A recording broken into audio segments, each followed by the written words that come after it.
Bismillahirrahmanirrahim. Assalamualaikum warahmatullahi wabarakatuh. Waalaikumsalam warahmatullahi wabarakatuh. Iya, Rizkyano ini kok 2 orang aja nih?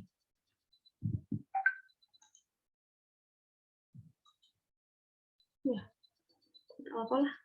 Yang penting nanti kan Ibu screen ya, siapa-siapa yang ikut Zoom itu wajib ya, jadi ada penilaian juga. Jadi untuk ANOVA ini maknanya adalah analisis variansi ya. ANOVA analisis one variable. Jadi variansi.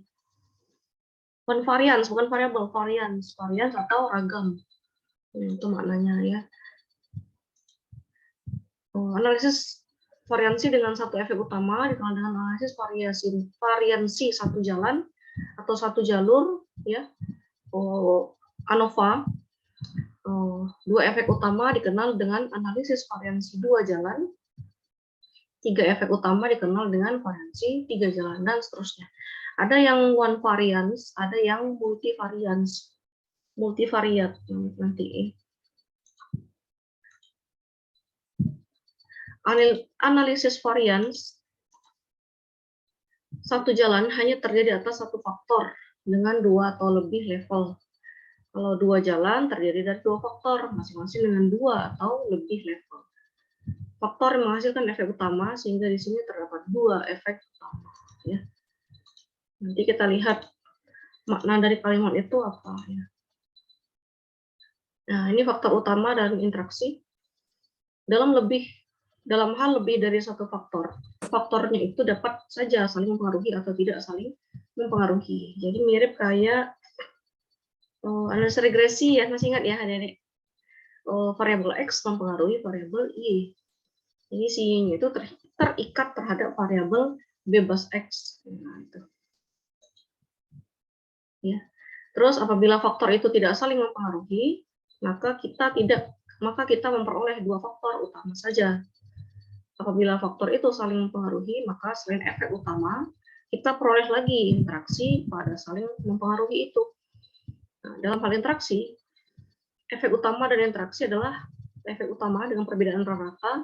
Rata-ratanya maksudnya rata-rata ya, dari mean. Kemudian interaksi di antara 2 faktor. Nanti ada bagannya itu adik-adik. Nah, ini ya. Kelompok 1, level 1, kelompok 2, level 2, kelompok 3 di level 3. Ini variansi antar kelompok. Letak variansinya itu seperti ini gitu loh maksudnya. Nah, dibuat dalam diagram ya. Nah, ini sesudah ada efek utama, paling sedikit ada satu pasang rata yang berbeda. Ini ya. Letak apanya itu? Faktornya itu saling terikat. Nah, sedangkan yang ini dia agak berjauhan. Titik-titiknya itu. Dengan membuka batas semua kelompok, maka variansi total adalah titiknya tadi yang hanya ditampilkan. Nah,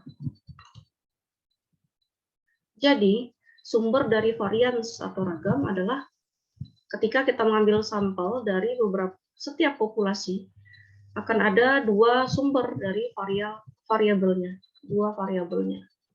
Nah, ini diartikan lah ya. Within group variability when we sample from a group. Ini campur dia bahasa Inggris tadi.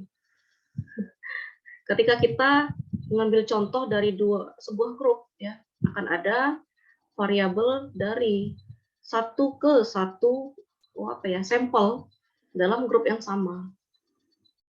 Ya, ini diartikan lah. Intinya nggak itu sih, ini kalian buka aja. Nah, lihat bagaimana kita dapat menggambarkannya. Lihat kembali gambar. Ini kayak uji normal ya, adik-adik. Masih ingat? Uji normal, dia mirip kayak lonceng. Kurvanya itu kurva normal. Kurva yang setimbang, ya kan? Kalau ini pasti 2 arah. Nah, digunakanlah variansnya itu sama dengan, masih ingat ya? Hipotesis awalnya dia varian 1 atau sigma 1 sama dengan sigma 2. Nanti hipotesis alternatifnya sigma 1 tidak sama dengan sigma 2. Ya kan? Sigma kuadrat, maaf. Kalau sigmanya nanti dia simpangan baku. Jadi sigma kuadrat untuk varian 1, sigma kuadrat 1 ya, sama dengan sigma kuadrat 2. Kalau untuk alternatif sigma kuadrat 1 tidak sama dengan sigma kuadrat 2. Masih berlanjut ya, Adik, kayak di semester 3 kan ada itu uji normal, uji hipotesis, ya kan. Sebenarnya Ibu nggak bidang keilmuannya nggak ke sini. Ini statistika, matematika namanya. Statmat, analisis di statistik. Kalau Ibu di model, memodelkan. Nah, bolehlah, ini kan model juga sih. Cuma dia lebih ke apa Ibu bilang ya? Lebih ke kalkulus gitu. Lebih ke bentuk-bentuk persamaan diferensial seperti itu. Matematika murni. Kalau ini ke statistik. Cuma di kalkulus atau matematika teknik itu ada model regresi juga. Cuma tidak sedetail di statistika. Ada juga Q kuadrat, ada ya. Cuma modelnya tuh nggak sedetail ini. Ini kan ada uji hipotesis lagi ya kan. Nah, kalau di model matematika biasa, matematika teknik pada umumnya itu cukup cari model Q kuadratnya apa. Kemudian regresinya seperti apa. Terus ambil kesimpulan. Ya. Sedangkan kalau di statistika masih ada uji T. Nah, di regresi itu ada uji T. OJF dulu. Setelah OJF baru dianalisa lagi dia perlakuan sesudah dan sebelum metode, ya kan, uji T. Ini lebih detail kalau di statistika dia regresinya. Ini regresi udah belum kita ya? Udah sih. Ada rancangan percobaan, blok random RBRL, ini apa ya RRL? Random lengkap, rancangan random lengkap, blok random, faktorial, two-way ANOVA, ANOVA 2 jalan, one-way ANOVA 1 jalan. Rancangan faktorial A kali B melibatkan 2 faktor di mana terdapat tingkat faktor A dan tingkat faktor B. Kemudian eksperimen diulang sebanyak R kali tiap-tiap tingkat faktor kombinasi. Mirip seperti kombinatorial ya, Adik. Atau peluang lah ya, saya bilang. Misalnya kalau kita ngitung peluang dadu atau koin, ya kan. Nah, ada R kali perulangan, kan gitu ya. Dia dilontarkan sebanyak 120 kali misalnya, atau 200 kali, dan sebagainya. Adanya replikasi inilah yang memungkinkan terjadi interaksi antar faktor A dan faktor B. Nyambung kira-kira, Adik, maksudnya. Maksudnya itu nggak di sini sebenarnya. Kita belum masuk ke inti. Ini bahasa Inggris, membacanya. Example. Sebuah perusahaan obat-obatan, ya kan, memiliki 3 supervisor. Bisa nggak kita geser? Kita geser dulu. Biar tahu maknanya. Bentar ya. Supervisor yang bekerja di setiap 3 waktu yang berbeda, ya kan. Untuk menghasilkan do outputs of the supervisor behave differently depending on the particular shift they are working. Bergantung dengan shift yang mereka kerjakan. Nah, kalau yang gambar kiri ini ya keterangannya. Supervisor 1 selalu bekerja lebih baik dibanding supervisor 2, regardless of shift, no interaction. Si 1 selalu lebih bagus dari yang supervisor kedua, jadi dia nggak sambung, ya tidak ada interaksi sama sekali. Itu maknanya. Sedangkan yang ini supervisor yang pertama lebih baik, tetapi dia kinerjanya nurun, kinerjanya meningkat. Cuma dia tidak ada ada interaksi ya, ada interaksi antara supervisor 1 dan 2.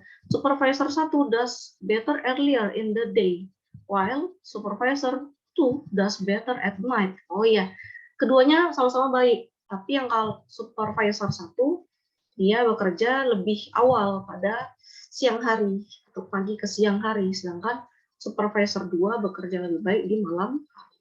Jadi sama-sama baik, ya kan? Berarti ada interaksi. Sedangkan ini tidak sama sekali, itu maksudnya. Ya, diartikan menggunakan bahasa Inggris. Graphs of interaction, grafik dari interaksi. Rata-rata respon, ini ke arah tinggi, ini ke arah lebih rendah. Ini kedua-duanya ke arah yang lebih tinggi. Tapi tidak ada istilahnya, tidak ada interaksi, ya, no interaction. Ini ada interaksi.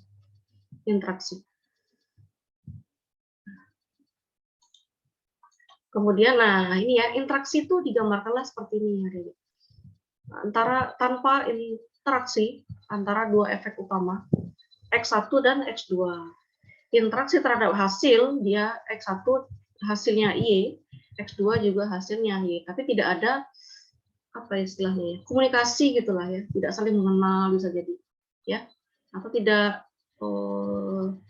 satu shift mungkin, nggak ada interaksi lah antara si X1 dan si X2 gitu. Kalau ini ada interaksi ya, dengan satu tujuan yang sama, Y, ya, antara X1 dan X2. Ini pernah juga di apa loh, istilahnya tuh di statistika ya, analisis dua faktor, ya. Statistika ini, bidang statistik, bukan bidang pemodelan. Tapi tak apa-apalah ya, kita coba saja. Kalau memodelkan, ada datanya, data variabel bebasnya ada, terus data variabel terikatnya ada, kemudian diolah, itu saja dari dimodelkan. Kemudian dari modelnya itu bisa dalam bentuk persamaan matematik, ya, atau dalam bentuk gambar atau grafik atau diagram gambar lah istilahnya, ya. Kemudian gambar itu bisa berarah, ada yang tidak berarah. Nah, dari gambar tersebut dapat diramalkan kira-kira beberapa tahun kemudian apa yang terjadi pada aspek yang kita teliti. Itu kegunaan dari model ya. Kalau ini modelnya ya gini ya, interaksi antar dua efek tadi. X terhadap X1 terhadap Y, X2 terhadap Y, ini X1, X2 ada interaksi terhadap satu tujuan Y. Ya, ini tanpa interaksi, ini ada interaksi. Ini anoval seperti itu ya. Interaksi. Nah, interaksi terjadi apabila perbedaan rata pada satu level, misalnya level 1, tidak sama untuk dua level berbeda pada level 2, sehingga terjadi perpotongan. Karena interaksinya itu nggak sama. Jadi terjadilah interaksi. Paham maksudnya ya? Misalnya gini, dalam kehidupan sehari-hari apa itu? Dua titik yang berbeda, yang tidak sama. Kalau garis grafik lah ya, dari kalau satu garis yang sejajar, nah ini ya, persamaan X1 itu tidak sama dengan persamaan X2. Tetapi kalau digambar, kemiringannya sama. Ya. Persamaan 1 nggak sama dengan persamaan 2, tapi kemiringannya yang sama. Artinya dia tidak pernah ada interaksi, ya, tidak saling berhubungan, tidak ada apa namanya itu ya, perpotongan antar dua grafik. Nah, sedangkan yang kedua ini persamaan 1 ya jelas tidak sama dengan persamaan 2. Nah, tetapi kemiringannya juga nggak sama. Nah, ya, makanya timbullah perpotongan di titik interaksi itu. Ya, karena tidak sama. Gradiennya nggak sama, kemiringannya nggak sama. Kalau sama dia pasti kayak yang tadi, ya kayak rel kereta api, nah kayak gini. Sejajar terus, ya sejajar. Tapi kalau dia tidak sama, pasti ada perpotongan. Yang tidak sama itu apa, Bu? Banyak ya, banyak faktor. Jadi bisa dia kayak tadi gradien, ya, atau koefisien antar X1 dan X2. Atau nilai error X1 dan nilai error X2. Banyak lah. Cuma nggak dijelaskan di sini ya, Dedek. Baru perkenalan ANOVA itu apa, Terus faktor interaksinya seperti apa? Pada umumnya faktor interaksi itu cuma seperti ini ya. Dimodelkan cuma seperti ini. Digambar yang ini pun tidak umum dibahas orang. Yang sering itu yang seperti ini. Ya. Di slide ke-15. Two-way ANOVA asumsi. Asumsi dua jalur dari ANOVA. Yang pertama normal, ya, populasinya harus terdistribusi normal. Nah, makanya ada nanti uji normalitas. Terus dia harus homogen, variansinya harus homogen. Populasi memiliki varians yang sama. Artinya sigma kuadrat 1 sama dengan sigma kuadrat 2. Kemudian ada independence of error atau apa ya, nilai residu. Errors ini kan nilai residu ya, nilai sisa. Independent random samples are drawn, dapat digambarkan ya. Sampel random dari independen, sampel random dari populasi lah kita anggap ya, dapat digambarkan. Pengambilan sampel sudah pernah kan ada teknik sampling? Udah ya? Atau di kelas lain? Teknik sampling udah ribu rasanya. Waktu itu sudah pernah ya, ada yang random juga, ada yang untuk apa itu? Kelompok masyarakat yang dikucilkan waktu itu ada ya. Untuk yang LGBT kan ada waktu itu. Untuk yang gay, terus untuk yang di penjara, ya kan? Pengambilan sampling yang tersembunyi kan ada waktu itu. Nah, itu masuk dalam teknik untuk atau asumsi pada ANOVA dua jalur. Populasinya terdistribusi normal, kemudian variansnya harus homogen atau sama, kemudian sampel randomnya harus independen ya, atau dapat digambarkan. Nah, ini hipotesisnya ada di dua jalur, hipotesis ANOVA untuk yang dua jalur atau dua jalan ya. Tidak terdapat perbedaan antara dua faktor A. Hipotesis awalnya dibuatlah mu1 sama dengan mu2 sama dengan mu A. Sedangkan yang kedua juga sama, tidak terdapat perbedaan rata-rata means ya antara dua faktor pada B. Sehingga hipotesis awalnya masih mu1 sama dengan mu2 sama dengan seterusnya sampai mu B. Mu ini nilai rata-rata ya, ada di means, mean. Terus yang ketiga, tidak terdapat interaksi antara faktor A dan B. Sehingga AB, IJ sama dengan 0. Tidak ada contoh ya. Cuma rumus, kemudian dia ini apa? Ini kemungkinan tidak saya keluarkan di UAS. Tapi yang uji normal keluar ya, itu kan jelas ya kan, uji normal. Tabel normalnya kan ada ya. Uji T kan jelas itu. Variansi total ini kan nggak jelas ya, Dede. Bisa ditangkap nggak maknanya? Ibu aja nengoknya ini kayak masih ngambang ya kan. Karena tidak ada contoh, masih teori-teori saja ya. Nah, kemudian JKT itu tadi apa?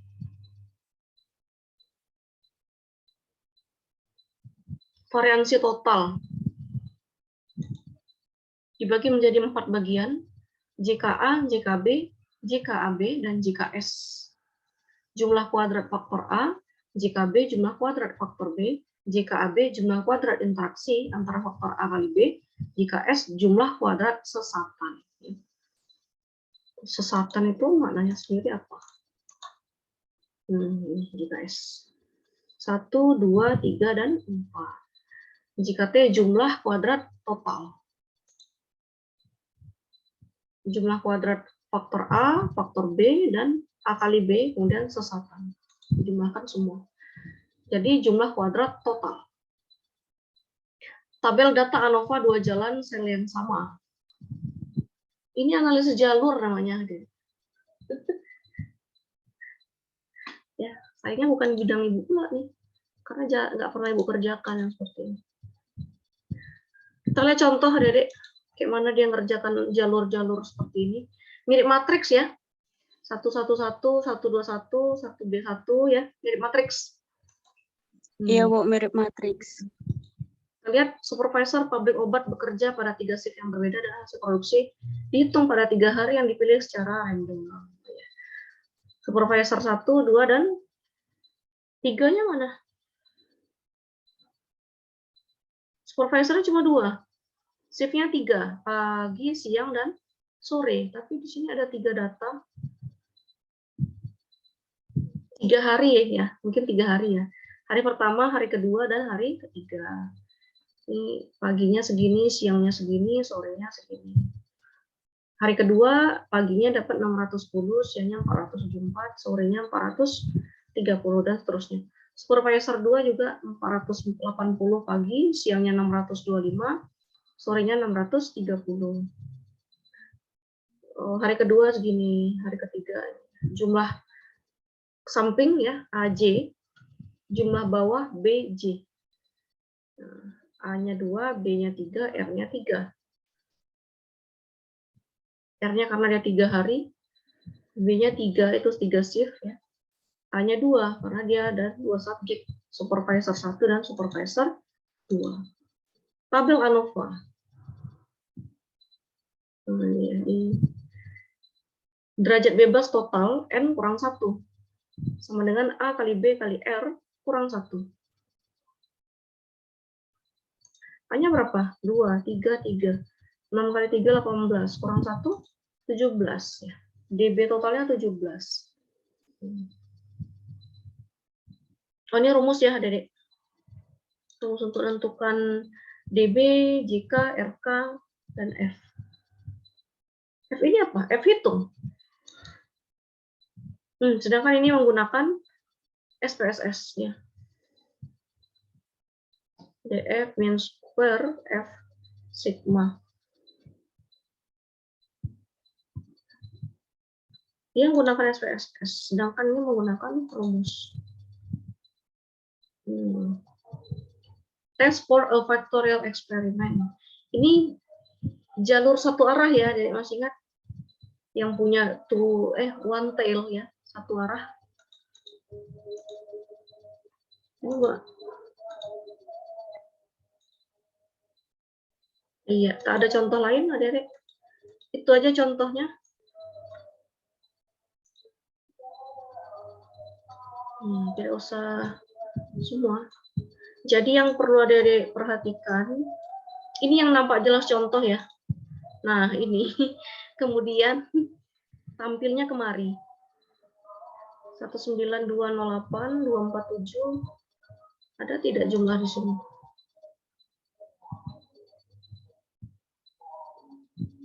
Enggak ada kan? Jadi kita pun bingung. Atau cari secara manual. Siapa tahu bisa ketemu hitungan yang pas sesuai dengan rumus. Nah, coba ya, dipelajari kembali hubungan dari slide 25, slide 26, ini rumusnya. Ada di input kemari, dari sini kemari. Cocokkan dengan hasil SPSS di sini. Nah, nilai F-nya benar nggak segini. Ini koefisien determinasinya 0,998. 0,998. Itu aja kayaknya adik-adik. Jadi yang perlu diperhatikan yang slide 25 dan 20. Nah, ya. Oke, adik-adik, sebentar Ibu ambil gambar. Screenshot yang hadir. Azan ya. Diaktifkan kameranya sebentar adik-adik. Rana, Anisulia, Rizkia. Iya, biar nampak wajah-wajah.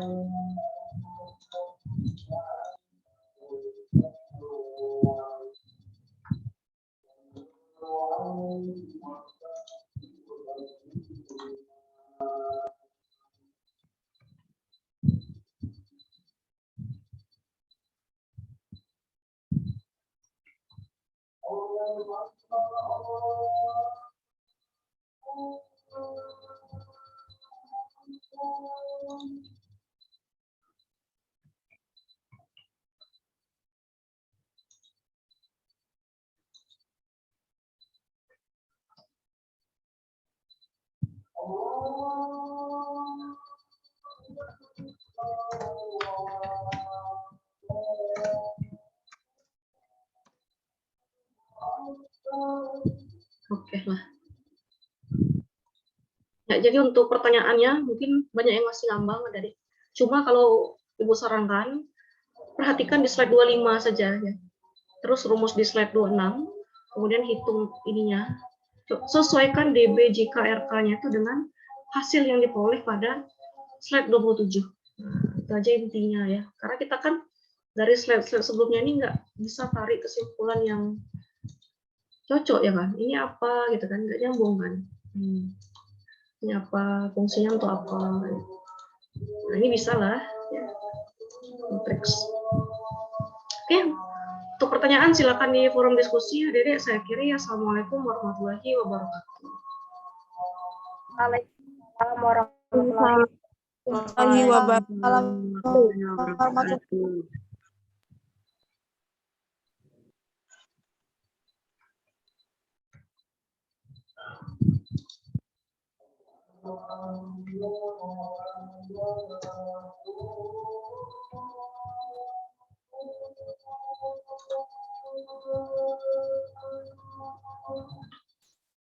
Habis cuma segini. 1, 2, 3, 4, 5, 6, 7, 11, 12.